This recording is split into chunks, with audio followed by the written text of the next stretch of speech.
je voudrais rappeler que la révision de la Constitution relève d'une procédure normale, prévue par la Constitution elle-même.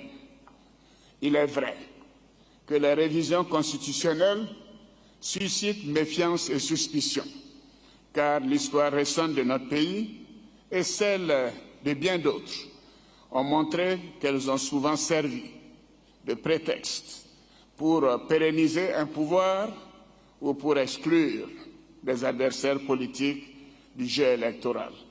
Je veux vous rassurer. Le projet de révision de la Constitution que je vous soumettrai ne s'inscrit nullement dans cette optique.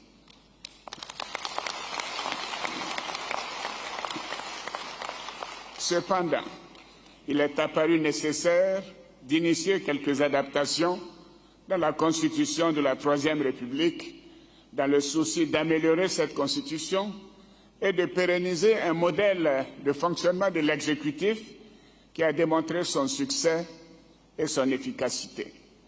Il s'agit également de procéder, comme l'ont préconisé d'éminents juristes, notamment le président du comité d'experts chargé de la rédaction de l'avant-projet de Constitution, à des aménagements techniques pour assurer un meilleur fonctionnement des institutions. Monsieur le Président de l'Assemblée nationale, Monsieur le Président du Sénat, honorables députés, vénérables sénateurs, la première modification importante est relative au statut du vice-président de la République. En effet, au regard de notre expérience actuelle, je propose, au lieu d'un ticket, que le vice-président de la République soit nommé par le président de la République avec l'accord du Parlement, comme c'est le cas présentement.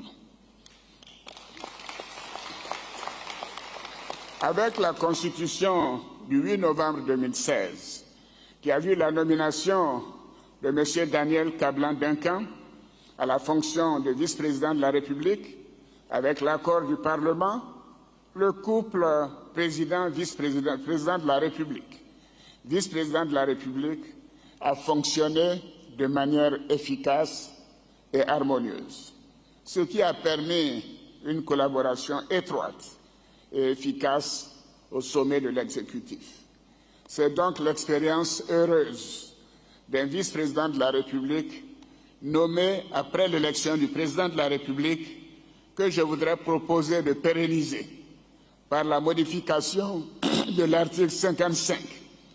Et cette modification induit celle des articles 56, 57, 59, 62, 78 et 79. La deuxième réforme importante concerne le pouvoir législatif, c'est-à-dire vous, messieurs les députés et les sénateurs, avec la modification de l'article 90.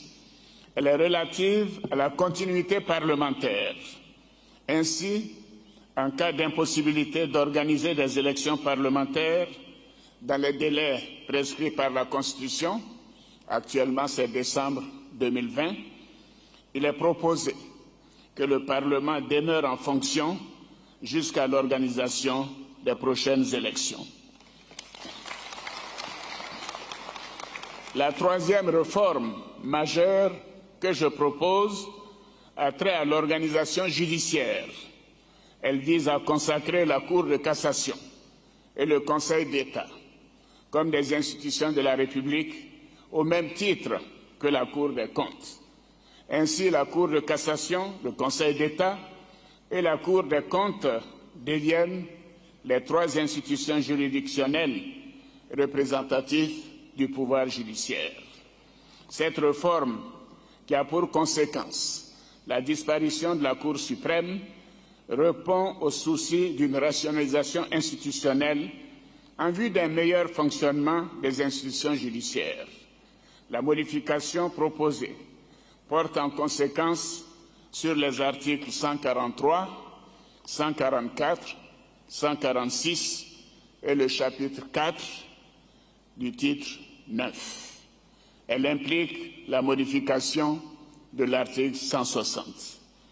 Les autres réformes envisagées, suite aux observations formulées par le comité d'experts, consistent en l'aménagement, au redressement de missions ou à la reformulation de certaines dispositions. Elles concernent les articles 74, 90, 74, 90, 94, 101, 109, 134, 137, 177 et 182. Le contenu de ces aménagements sera détaillé dans l'exposé des motifs du projet de loi portant révision de la Constitution. Honorables députés, vénérables sénateurs, mes chers compatriotes, je voudrais à présent vous parler d'avenir, de l'avenir de notre chère Côte d'Ivoire. Comme je l'indiquais tout à l'heure, la Côte d'Ivoire se porte bien. La Côte d'Ivoire a renoué avec la paix. Malgré les incertitudes liées aux mutineries de 2017, nous avons réussi à consolider la sécurité des Ivoiriens et la stabilité de notre pays.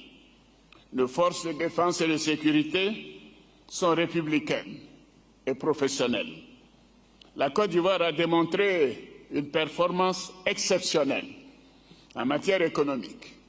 Notre pays est désormais sur les rails et continue d'avancer à pas résolus vers l'émergence.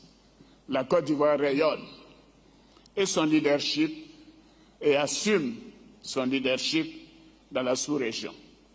Nous avons amorcé avec responsabilité et prudence la réforme du franc CFA dans le cadre de la mise en place de l'ECO par la CEDEAO. Nous poursuivons en étroite collaboration avec nos voisins et avec la communauté internationale une lutte acharnée contre le terrorisme qui sévit dans notre sous-région et dans le monde. Mes chers compatriotes, je suis fier de toutes ces belles performances. Oui, je suis fier de toutes ces belles performances que nous avons accomplies ensemble tout au long de ces 9 dernières années. Ces résultats sont conformes aux engagements que j'avais pris devant mes compatriotes au moment où je briguais la magistrature suprême.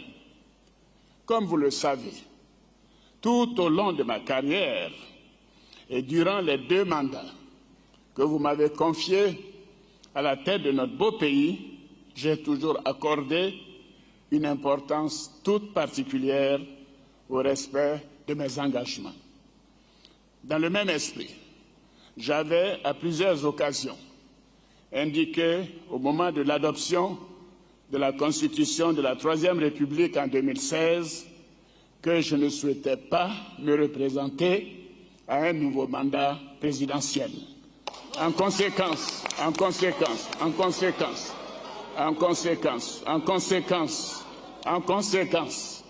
je voudrais vous annoncer solennellement que j'ai décidé de ne pas être candidat à l'élection présidentielle.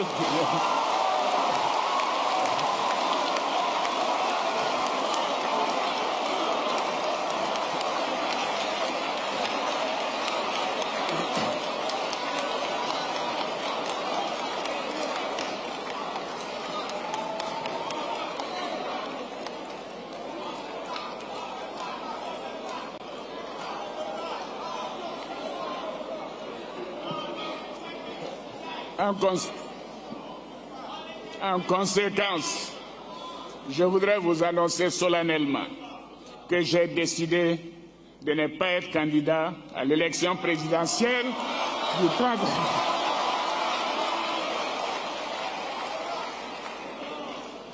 à l'élection présidentielle du 31 octobre 2020 et de transférer le pouvoir à une jeune génération. Oui.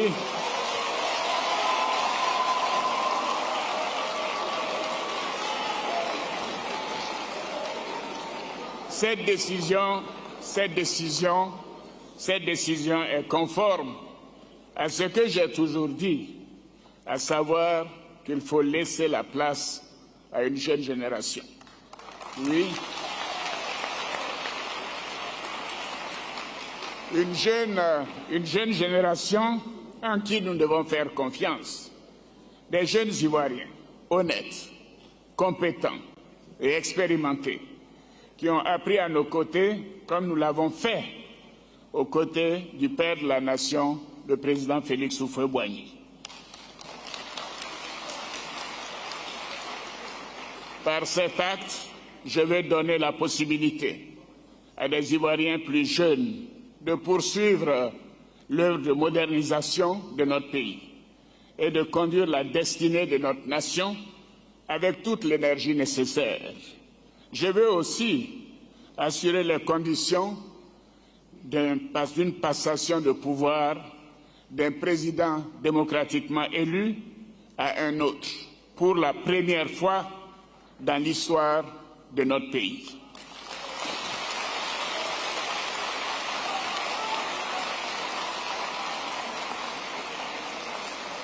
Bien évidemment, je voudrais vous rassurer. Je resterai disponible pour apporter ma contribution par mes conseils et mes relations.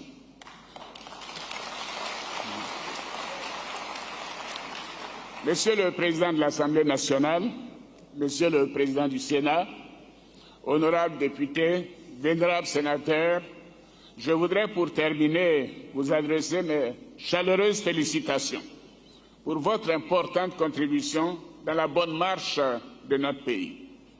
Je remercie tous mes concitoyens qui m'ont élu à 2 reprises et qui m'ont accordé leur confiance durant toutes ces années. Cette mission a été exaltante et cela a été un honneur, une grande fierté pour moi de servir mon pays au plus haut niveau. À tous, je veux dire que notre beau pays, la Côte d'Ivoire, est appelé à un grand destin, celui d'être un modèle en Afrique et dans le monde. C'est une promesse forte de nos devanciers. C'est un idéal que nous devons porter ensemble pour bâtir une nation forte, unie et prospère. Vive la République, vive la Côte d'Ivoire, que Dieu bénisse notre cher pays. Je vous remercie.